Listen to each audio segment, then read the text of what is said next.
నేను చెప్పబోయే ఈ 5 ఓటీటీ మూవీస్ చూస్తే మీకు మంచిగా అనిపిస్తుంది. మిస్ కాకండా ఈ మూవీస్‌ని అయితే వాచ్ చేయండి. నంబర్ 1 మూవీ నేమ్ వచ్చేసి 'రాకస'.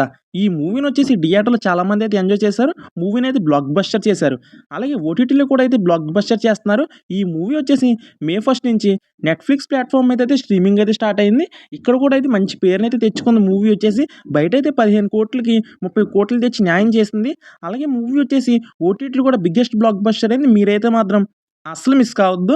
అండ్ ఈ మూవీని చాలా లైక్స్ అండ్ కామెంట్స్ కూడా వస్తున్నాయి. అందుకే ఈ మూవీని అయితే రికమెండ్ చేస్తున్నాను. అండ్ సెకండ్ మూవీ నేమ్ వచ్చేసి 'డెకాయిట్'. ఈ మూవీని కూడా చాలామంది అయితే చూసారు. ఒక మంచి ప్రేమ కథ అని చెప్పాలి. ఇది చాలా స్టోరీ బాగుంది. అలాగే బిగ్గెస్ట్ బ్లాక్ బస్టర్ అయింది. ఈ మూవీ వచ్చేసి మే 8 నుంచి అమెజాన్ ప్రైమ్ వీడియో ప్లాట్‌ఫామ్ మీద అయితే స్ట్రీమింగ్ అయితే స్టార్ట్ అయింది. ఈ మూవీ వచ్చేసి తక్కువ కాస్ట్‌లోనే ప్రీమియం అయితే స్టార్ట్ అయిపోయింది ప్లాట్‌ఫామ్‌లో. అండ్ ఈ మూవీ మాత్రం అస్సలు మిస్ కావద్దు. నేనైతే ఈ మూవీని అయితే బాగా చూడమని చెప్తాను. ఎందుకంటే ఈ మూవీ చాలా బాగుంది. ఫ్యామిలీతో చూడొచ్చు. అండ్ నేనైతే ఈ మూవీకి ఫ్యామిలీతో వెళ్ళాను. అలాగే రివ్యూ కూడా పోస్ట్ అయితే చేశాను. మీరైతే మిస్ కావద్దు. అండ్ థర్డ్ మూవీ నేమ్ వచ్చేసి 'బైకర్'. ఈ మూవీ కూడా వచ్చేసి మే 1 నుంచి నెట్‌ఫ్లిక్స్‌లో అయితే స్ట్రీమింగ్ అయితే స్టార్ట్ అయింది. ఈ మూవీ కూడా పర్లేదు. కానీ థియేటర్‌లో అనుకున్నంత అయితే రాలేదు. మన శర్వానందన్ గారికి వచ్చేసి ఆ బడ్జెట్‌ని కూడా అయితే మూవీ అయితే కలెక్ట్ చేయలేదు. అండ్ బయట చూసుకుంటే థియేటర్ పరంగా అయితే ఈ మూవీ ఫ్లాప్ అయింది. కానీ పర్లేదు. మన శర్వానంద్ అన్నకి కొత్త జోనర్‌లోకి అయితే వచ్చాడని అయితే మనమైతే చెప్పుకోవచ్చు. అండ్ ఈ మూవీలో వచ్చేసి మన రాజశేఖర్ గారి యాక్టింగ్ అయితే పీక్స్. ఓటీటీలోకి అయితే వచ్చింది. ఈ మూవీ మాత్రం అస్సలు మిస్ కాకుండా అయితే ఓటీటీలో అయితే వాచ్ చేసేయండి. అండ్ ఫోర్త్ మూవీ నేమ్ వచ్చేసి 'బ్యాండ్ మేళం'. ఈ మూవీ వచ్చేసి దాదాపు చాలా 2 మంత్స్ అయితే అయిపోయింది. అయినా వచ్చేసి ఓటీటీలో చాలా బాగా చూస్తున్నారని చెప్పాలి. ఈ మూవీ కూడా వచ్చేసి జీ5లో అయితే వచ్చింది.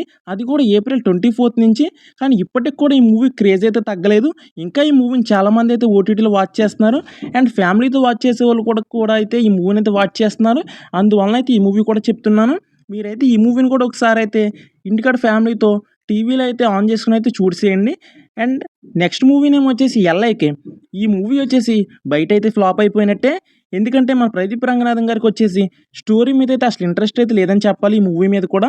ఈ మూవీ అయితే పక్కా డిజాస్టర్ అయితే అయింది బయట. కానీ ఓటీటీలో పర్లేదు బాగానే చూస్తున్నారని చెప్పాలి. ఈ మూవీ వచ్చేసి మే 6 నుంచి అది కూడా అమెజాన్ ప్రైమ్ వీడియో ప్లాట్‌ఫామ్ మీద అయితే స్ట్రీమింగ్ అయితే స్టార్ట్ అయింది. ఈ మూవీ కూడా అస్సలు మిస్ కాకుండా ఫ్యామిలీతో అయితే వాచ్ చేయండి. నేనైతే ఈ మూవీ అంత రికమెండ్ చేయను. ఎందుకంటే ఈ మూవీ అసలు అస్సలు బాలేదు. ఈ మూవీ మాత్రం చూడొద్దు. And subscribe.